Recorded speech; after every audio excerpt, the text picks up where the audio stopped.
Hello, good morning student. Let's start our topic. Last lecture में हम लोगों ने पढ़ा था जनरल कैरेक्टर्स टेरिडोफाइटा के। उसी में हम लोग आगे पढ़ेंगे। हमने रूट, लीफ और स्टेम के जनरल कैरेक्टर पढ़ लिए थे। अभी आगे हमारे जो कैरेक्टर्स स्टार्ट हो रहे हैं वो हो रहे हैं लीफ से। ठीक है। टेरिडोफाइटा जो है लीफ के बेस पे दो टाइप का होता है। एक microphyllous pteridophyta, second one is megaphyllous pteridophyta. Microphyllous pteridophyta जैसे ही नेम से पता चल रहा है, माइक्रो माइक्रो मीन्स होता है छोटा। ठीक है। माइक्रोफिलस, फिलस वर्ड जो भी आता है बॉटनी में, उसका मीन होता है लीव से रिलेटेड। ठीक है। तो यहाँ माइक्रोफिलस टेरिडोफाइटा मीन्स ऐसे टेरिडोफाइट्स जिनका जो लीफ है उसका जो साइज है वो क्या होगा, स्मॉल होगा। ठीक है। और मेगाफिलस टेरिडोफाइट ऐसी लीफ जिनमें लीफ का जो साइज है वो क्या होगा, बड़ा होगा, लार्ज होगा। ठीक है। अब माइक्रोफिलस जो टेरिडोफाइट्स होंगे उनमें आप देखोगे कि इनका स्टेम तो होगा, वो तो होगा बिग, ठीक है, बड़ा होगा, और उनकी लीव्स जो होंगी वो कैसे होंगी, स्मॉल होंगी। इसकी जस्ट अपोजिट हम देखें, मेगाफिलस टेरिडोफाइटा में स्मॉल स्टेम होगा और लीव्स जो होंगी वो बिग होंगी, कंपाउंड लीव्स होंगी। ठीक है। पिच्छाकार जिनको बोलते हैं, पिनीटली कंपाउंड लीफ होंगी। अब इनके एग्जाम्पल बात करें तो माइक्रोफिलस टेरिडोफाइटा है, उसका है लाइकोपोडियम, सिलीजिनेला। मेगाफिलस का है टेरिस, ड्राफ्टोटेरिस, ड्रायोटेरिस। ये जो है ये भी जो फर्स्ट क्वेश्चन है उसके लिए इंपॉर्टेंट है, क्योंकि बहुत बार क्वेश्चन पुट अप होता है कि write the name of two microphyllous pteridophyte, write the name of two megaphyllous pteridophyte. अब उसके बाद बात आती है स्टोमेटा की। ये स्टोमेटा क्या होता है? आप लोगों ने पढ़ा हो कि जो लीफ होती है, लीफ में हम लोग बोलते हैं कि लीफ जो है वो फोटोसिंथेसिस की जो प्रोसेस करती है तो उसमें क्या होता है, ऑक्सीजन जो है वो बाहर निकालती है और कार्बन डाइऑक्साइड अंदर लेती है। या रेस्पिरेशन की बात करें तो रेस्पिरेशन में जस्ट अपोजिट होता है। तो क्या होता है, हम लोग ऑक्सीजन लेते हैं, कार्बन डाइऑक्साइड बाहर निकालते हैं। तो हमारे अंदर तो जो नोज है, ठीक है, नोज है या माउथ, कई बार हम माउथ से भी रेस्पिरेशन करते हैं, सांस लेते हैं, इनहेल और एक्सहेल करते हैं। ठीक है। अब प्लांट जो है उसमें कहाँ से जो है गैस एक्सचेंज होता है, तो प्लांट्स की जो लीफ होती है, इन लीव्स पर क्या होते हैं, छोटे छोटे पोर्स होते हैं, और इन पोर्स के थ्रू वो क्या करता है, गैस एक्सचेंज करता है। और इन्हीं पोर्स को हम क्या कहते हैं, स्टोमेटा कहते हैं, रंध्र कहते हैं। सिंपली रंध्र में क्या होता है, इस तरह की स्ट्रक्चर होती है। ये है वो गार्ड सेल होती हैं, और ये होती हैं, इनको बोलते हैं सब्सिडरी सेल्स या सहायक कोशिकाएं। ये आपकी सहायक कोशिकाएं, और ये होती हैं, उसको हम कहते हैं द्वार कोशिकाएं, subsidiary cells and guard cells. और इनके बीच में जो होता है ये होता है रंध्र छिद्र।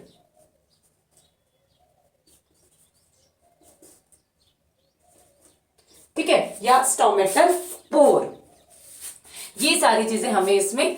अब बात करते हैं कि टेरिडोफाइटा की जो लीव्स होती है उसमें रंध्र कहाँ प्रेजेंट होते हैं। तो टेरिडोफाइटा जो होते हैं उनकी जो लीव्स होती है, उस लीव की अपर सरफेस और लोअर सरफेस। लीव जो होती है उनमें दो सरफेस होती है। नॉर्मली जो होते हैं स्टेम जो होता है उसमें एक ही हम पढ़ते हैं। आप लोगों ने लास्ट ईयर थोड़ा बहुत इंटरनल स्ट्रक्चर देखी थी, जो है उसमें आपने एपिडर्मिस जो बनाया था, उसमें बीच में फोटोसिंथेटिक जोन बनाया था। सिंपली अगर मैं बात करूं किसी भी लीफ का टीएस अगर हम देखते हैं, ठीक है, जो लीफ का सेक्शन हम कटिंग करते हैं, सेक्शन कटिंग करने के बाद हम लोग इस तरह से, ये उसकी अपर एपिडर्मिस हो गई और ये लोअर एपिडर्मिस। ठीक है। और लीफ में ये एपिडर्मिस, ये अपर और ये होती है लोअर। अपर डर्मिस जो होती है लीफ में, उन दोनों के बीच का जो स्पेस होता है उस स्पेस को हम कहते हैं मीजोफिल। पर्ण मध्योतक जो अधिचर्म होती है, ऊपरी अधिचर्म और निचली अधिचर्म, उसके बीच में जो पार्ट होता है उसको कहते हैं मीजोफिल या ठीक है, मीजोफिल कह रहे थे। अब इस मीजोफिल पर्ण मध्योतक जो है उसमें बीच में बहुत सारे टिश्यूज होंगे, इस तरह से लंबी लंबी कोशिकाएं होती हैं जिन्हें हम खंभोतक, palisade tissue, round round tissues होते हैं, इनको हम कहते हैं स्पॉन्जी पैरेन्काइमा। अब बात आती है स्टोमेटा की। जो एपिडर्मिस होती है, इस एपिडर्मिस में बीच बीच में आपके क्या पाए जाते हैं, छेद पाए जाते हैं। बीच बीच में क्या पाए जाते हैं, स्पेस पाए जाते हैं, छेद पाए जाते हैं, पोर, वही क्या होते हैं, अपना स्टोमेटा होते हैं। यहां पर इस तरह से स्टोमेटा होते हैं। ठीक है, अब ये जो स्टोमेटा है वो अगर दो तरह से होते हैं। कई बार कई प्लांट्स जो होते हैं उनकी केवल अपर सरफेस पर स्टोमेटा होते हैं, लोअर पे कम होते हैं, या अपर पे जो है कम है, लोअर पे ज्यादा है। तो हम बात कर रहे हैं टेरिडोफाइटा। टेरिडोफाइटा में बोथ साइड सेम अमाउंट में क्या होता है, स्टोमेटा प्रेजेंट रहता है। अपर सरफेस पे भी स्टोमेटा प्रेजेंट रहते हैं और लोअर सरफेस पर भी स्टोमेटा प्रेजेंट रहते हैं। तो ये हुई लीफ की बात। अब नेक्स्ट हम लोग बात करते हैं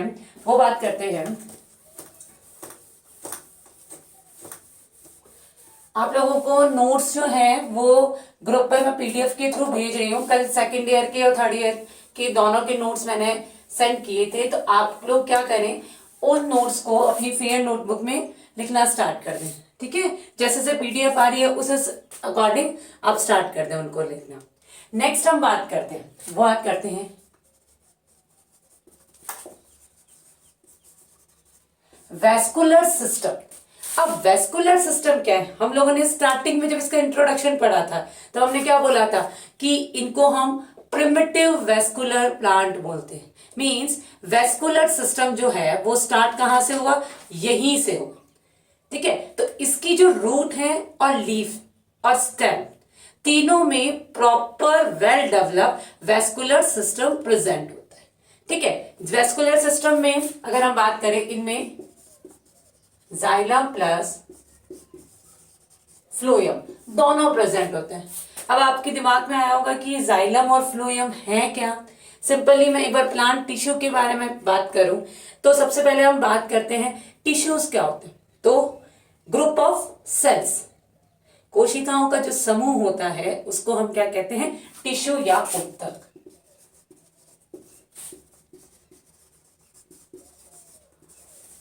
अब ग्रुप ऑफ अब आता है प्लांट टिश्यू।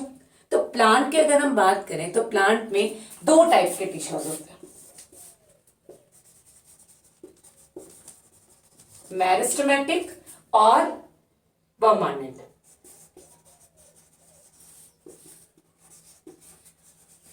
मेरिस्टेमेटिक टिश्यू और परमानेंट टिश्यू। मेरिस्टेमेटिक टिश्यू जो होते हैं वो हमेशा डिवाइड होते रहते हैं, बार बार में डिवाइड होते रहते हैं, जिनको हम विभजोतक बोलते हैं। ठीक है, ये हमेशा विभाजन करते रहते हैं और इनकी स्ट्रक्चर और फंक्शन, ठीक है, वो दोनों क्या होते हैं, सेम होते हैं। अब आता है परमानेंट टिश्यू के बारे में। परमानेंट टिश्यूज जो होते हैं उनमें क्या होता है कि इनमें डिवीजन होना स्टॉप हो जाता है। ठीक है, जब डिवीजन स्टॉप हो जाता है तो मेरिस्टेमेटिक टिश्यू में जब डिवीजन स्टॉप हो जाता है तब ये चेंज हो जाते हैं परमानेंट टिश्यूज में। ठीक है, अब परमानेंट जो टिश्यूज होते हैं उनमें क्या होता है, दो तरह के परमानेंट टिश्यूज होते हैं। एक होते हैं सिंपल और एक होते हैं कॉम्प्लेक्स। सिंपल परमानेंट टिश्यूज का मीनिंग होता है कि ऐसे परमानेंट टिश्यूज जिनमें सारी की सारी जो सेल्स होती हैं उनका स्ट्रक्चर जो होता है वो क्या होता है, सेम होता है। इसमें हम तीन टाइप के पढ़ते हैं, पैरेन्काइमा, कॉलेन्काइमा, स्क्लेरेन्काइमा। और कॉम्प्लेक्स परमानेंट टिश्यूज हैं वो ये दो हैं, जाइलम और फ्लोएम, जिनका फंक्शन तो सेम है लेकिन उनका स्ट्रक्चर सेम है। फंक्शन और ऑरिजिन सेम है लेकिन इनका स्ट्रक्चर सेम नहीं है। तो इनमें जो वेस्कुलर प्लांट्स हैं, इन वेस्कुलर प्लांट्स में या हम बात करें तो इनमें क्या होते हैं, जाइलम और फ्लोएम दोनों प्रेजेंट होते हैं। अब ये प्रिमिटिव वेस्कुलर प्लांट है। ठीक है, प्रिमिटिव वेस्कुलर प्लांट है इसलिए इनमें जो जाइलम और फ्लोएम होंगे वो वेल डेवलप नहीं होंगे, कुछ ना कुछ मिसिंग होगा, कोई भी चीज है जब हम लोग स्टार्टिंग में करते हैं, फर्स्ट टाइम अगर हम लोग कोई चीज करते हैं तो उसमें कुछ ना कुछ मिस्टेक रह जाती है, वो एकदम परफेक्ट नहीं होती। ठीक है, वैसे ही जाइलम और फ्लोएम में कोई ना कोई जो इनके पार्ट्स हैं वो मिसिंग होते हैं। लेकिन अगर हम लोग जब आगे जाएंगे, कई बार जब भी हम क्लासिफिकेशन पढ़ते हैं, जैसे मैंने सिंपली बात करूं, तुम लोगों ने ये तो पढ़ा ही है, सबसे पहले एल्गी, फिर तुम लोगों ने पढ़ा ब्रायो, फिर टेरिडो, फिर जिम्नो,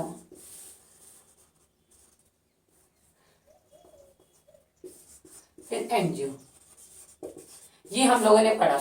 हम लोग देख रहे थे कि स्टार्टिंग में एल्गी के जो ग्रुप्स थे वो बिल्कुल अलग थे, लास्ट में आते आते जो ग्रुप था उसमें और ब्रायोफाइटा के स्टार्टिंग वाले में कुछ ना कुछ सिमिलरिटीज थी। फिर ब्रायोफाइटा का जो लास्ट ग्रुप था उसका टेरिडोफाइटा से कुछ ना कुछ सिमिलरिटी शो करता है, टेरिडोफाइटा का लास्ट ग्रुप जिम्नोस्पर्म के फर्स्ट ग्रुप से सिमिलरिटी शो करता है, जिम्नोस्पर्म का लास्ट ग्रुप एंजियो के साथ में कुछ ना कुछ। तो लास्ट तक आते आते इवोल्यूशन जब होता है तो उसमें क्या होता है, कुछ ना कुछ वेरिएशन आते जाते हैं और कुछ ना कुछ एडवांस चीजें आती जाती है। ठीक है, तो जाइलम और फ्लोएम में जो हमारे टेरिडोफाइटा के जो स्टार्टिंग के मेंबर होंगे उनमें इनके जो एलिमेंट्स होंगे मिसिंग होंगे, लेकिन जैसे जैसे हम लोग आगे जाएंगे कुछ एक्सेप्शंस में ये चीजें प्रेजेंट भी होंगी। अब हम बात करते हैं कि जो जाइलम और फ्लोएम है वो बेसिकली चार एलिमेंट से बने होते हैं। जाइलम जो है उसमें वेसल्स, ट्रैकीड्स, जाइलम पैरेन्काइमा और जाइलम फाइबर्स होते हैं। ठीक है, हिंदी में बात करें वाहिका, वाहिनिका, जाइलम रेशे और जाइलम पैरेन्काइमा।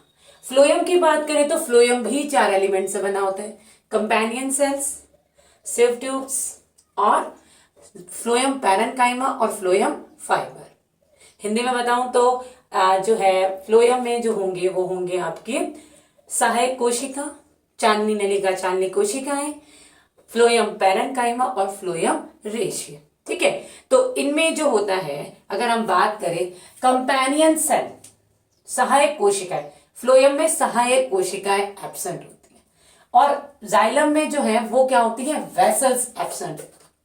ठीक है, तो अब ये दोनों चीजें जो एब्सेंट हैं उस, लेकिन अगर मैं एक्सेप्शन की मैंने बात की कि जो एक्सेप्शन है टेरिस, जो हमारा टेरिस है, टेरिडोफाइटा ही है टेरिस, लेकिन इस टेरिस में जो वेसल्स हैं वो प्रेजेंट होती है। ठीक है, लेकिन नॉर्मली जो टेरिडोफाइटा है उनमें ये चीजें क्या होती है, एब्सेंट होती है। नेक्स्ट हम लोग आगे वेस्कुलर सिस्टम की बात की तो रूट और स्टेम जो है उन दोनों में प्रॉपर वेस्कुलर सिस्टम प्रेजेंट होते हैं। ठीक है, अब इनमें जो स्टील का मीनिंग होता है, अगर हम लोग बात करें ये स्टेम का, अगर मैंने सेक्शन काटा, सबसे बाहर epidermis, cortex, endodermis,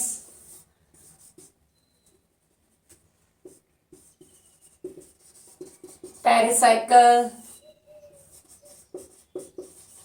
phloem, xylem, pith, ये सिंपली होता है। तो इसमें जो एपिडर्मिस के एंडोडर्मिस के अंदर के जो पार्ट है, मतलब ये सब जो पार्ट हैं ये सब आते हैं स्टील में। ठीक है, रंभ में, इसको बोलते हैं हम रंभ। रूट हो या स्टेम हो, उसका जो सेंटर पार्ट होता है उसको हम कहते हैं स्टील या रंभ। क्या कहते हैं, स्टील या रंभ कहते हैं। और इसी रंभ में अगर टेरिडोफाइटा की बात करें, टेरिडोफाइटा सबसे प्रिमिटिव वेस्कुलर प्लांट थे, इसलिए इनमें जो ये स्टील का जो डेवलपमेंट हुआ था, बनना स्टार्ट किया था, तब से लेकर अब तक, मतलब सबसे पहले अगर हम बात करें प्रोटोस्टील, साइफेनोस्टील, डिक्टियोस्टील, पॉलीसाइक्लिक स्टील और यू स्टील, सबसे एडवांस है यू स्टील, सबसे प्रिमिटिव है वो है अपना प्रोटोस्टील। तो टेरिडोफाइटा में आपको सबसे पहले प्रोटोस्टील से लेकर सबसे एडवांस यू स्टील तक सभी प्रकार के सभी टाइप की स्टीलर सिस्टम पर प्रेजेंट होते हैं। स्टीलर सिस्टम का हमारा एक अलग से चैप्टर है, उसको हम लोग पूरा डिस्क्रिप्टिव पढ़ेंगे। इन सब स्टीलर सिस्टम, जैसे प्रोटो स्टील है, प्रोटो स्टील में जो है हम 5 टाइप पढ़ेंगे। जो साइफेनो स्टील के अलग अलग टाइप है, सोलेनो स्टील, डिक्टियो, पॉलीसाइक्लिक, यू स्टील, इन सब के बारे में हम लोग डिस्क्रिप्टिव पढ़ेंगे। और मोस्टली जो स्टीलर सिस्टम है इसका हर बार एग्जाम में 3 मार्क्स का या 6 मार्क्स का कंफर्म क्वेश्चन आता है। ठीक है, इस बार भी आया था और नेक्स्ट टाइम में भी अगर ये रिपीट भी होता है तो इसलिए ये कोई जरूरी नहीं कि एक बार आ गया तो दोबारा नहीं आएगा, हर बार इसका क्वेश्चन पुटअप होता है। तो इसलिए स्टीलर सिस्टम हम लोग एक नया चैप्टर है उसमें हम लोग कंप्लीटली पढ़े। अब ये तो हो गया इसका, जो हम लोग बात करें इसके वेजिटेटिव पार्ट्स की, जो मेन वेजिटेटिव रूट है, स्टेम है, लीफ है, इन सब के बारे में। नेक्स्ट अब हम लोग बात करेंगे, वो बात करेंगे इसमें रिप्रोडक्शन की।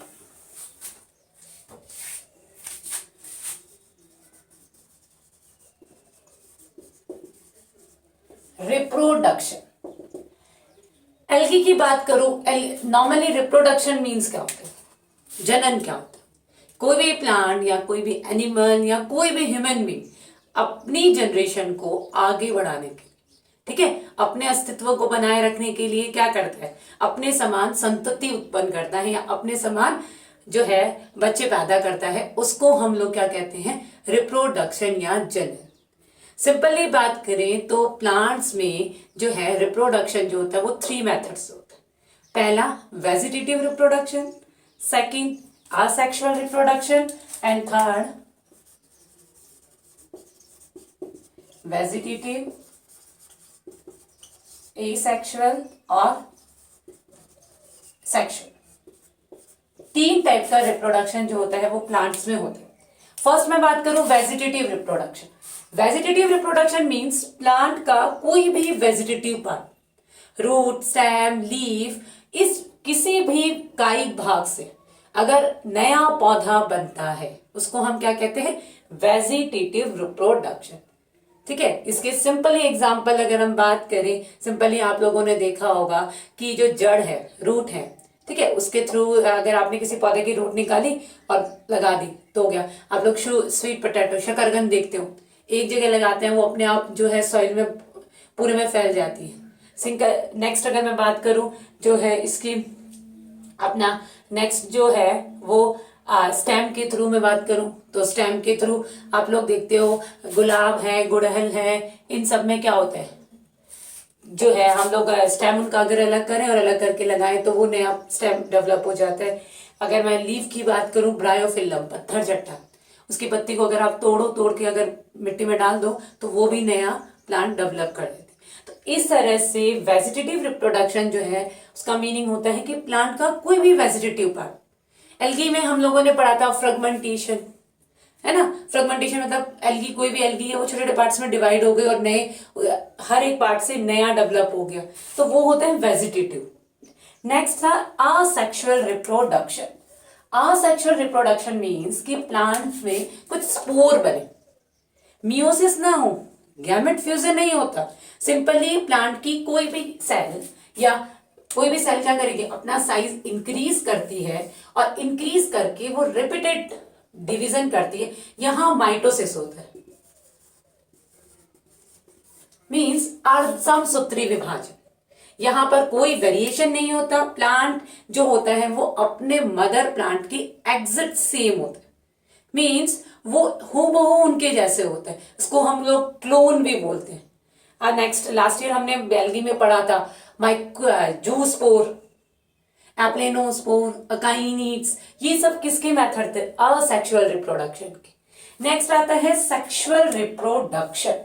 सेक्सुअल रिप्रोडक्शन की बात करें तो सेक्सुअल रिप्रोडक्शन मींस जिनमें हम लोग क्या करते हैं, 2 डिफरेंट गैमेट्स, जो एक मेल गैमेट और एक फीमेल गैमेट, ये गैमेट फॉर्मेशन होता है, ये गैमेट आपस में जुड़ते हैं, जुड़ने के बाद जाइगोट बनता है और ये जाइगोट नया प्लांट का फॉर्मेशन करता है। तो ये जो प्रोसीजर है उसको हम लोग बोलते हैं सेक्सुअल रिप्रोडक्शन। और सेक्सुअल रिप्रोडक्शन में हमेशा क्या होता है, वेरिएशन आती है, वेरिएशन आती रहती है, नयापन आता रहता है, ठीक है। उसी की वजह से क्या हुआ है, इवोल्यूशन हुआ है, जो है इनमें विभिन्नताएं आई। अब हम लोग बात करते हैं इसकी टेरिडोफाइटा की। तो टेरिडोफाइटा में वेजिटेटिव रिप्रोडक्शन होता है, नो डाउट, इसके कोई भी वेजिटेटिव पार्ट से नया टेरिडोफाइट डेवलप हो सकता है। असेक्सुअल रिप्रोडक्शन होता है, वो स्पोर्स के थ्रू, स्पोर बनेंगे और स्पोर्स के थ्रू होगा। और सेक्सुअल रिप्रोडक्शन भी होता है। ये असेक्सुअल रिप्रोडक्शन जो होता है वो होता है इसकी मीन प्लांट बॉडी पे। जो हमने मीन प्लांट बॉडी पढ़ी थी स्पोरोफाइटा, उस पे होता है एसेक्सुअल रिप्रोडक्शन। और जो इसकी ऐसा स्पोरोफाइटा से एक और प्लांट बॉडी बनेगी जिसको हम कहेंगे गैमेटोफाइटा। उस गैमेटोफाइटा में होगा, गैमेटोफाइटा जो होगा उसमें होगा सेक्सुअल रिप्रोडक्शन, मतलब मेल रिप्रोडक्टिव ऑर्गन और female reproductive organ, male reproductive organ और फीमेल रिप्रोडक्टिव ऑर्गन दोनों बनेंगे, ठीक है। तो अब हम लोग नेक्स्ट लेक्चर में जो है इनमें प्रॉपर रिप्रोडक्शन का जो प्रोसीजर है वो पढ़ेंगे। Okay, thank you. और नोट्स जो है वो आप लोगों को ग्रुप पे मैं सेंड कर दूंगी इस पोर्शन की। Okay, thank you.